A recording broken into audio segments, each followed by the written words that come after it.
For all the latest updates, subscribe to News9.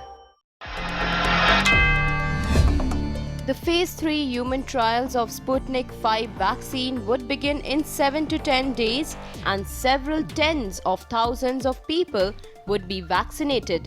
In the meantime, Russia has released a 38-second promotional video on its vaccine, which is created by the Russian Direct Investment Fund. The video shows how the Sputnik V vaccine, named after the first artificial satellite, emerges and slowly eradicates the novel coronavirus from the world. A former high-ranking Trump administration official, Miles Taylor, who served at the Department of Homeland Security between 2017 and 2019, has endorsed Democratic challenger Joe Biden for November's election. In addition, former US President Barack Obama and Bill Clinton will rally for Biden at Democratic convention. Kamala Harris appoints Indian-American Sabrina Singh as her press secretary.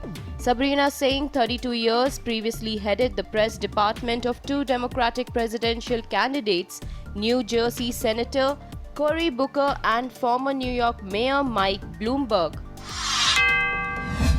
On Monday, President Donald Trump said he would pardon a very important person on Tuesday, but added it would not be leaker Edward Snowden or former National Security Advisor Michael Flynn.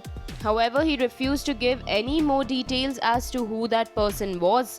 Now, all eyes are on Trump as people are eagerly waiting to know who could be that person who will be forgiven.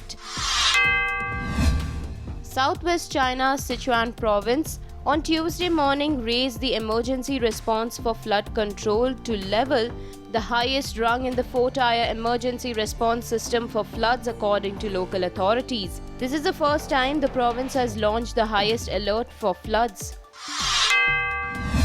A former Central Intelligence Agency and FBI officer was arrested and charged with spying for China in a year-long operation, according to the US Justice Department.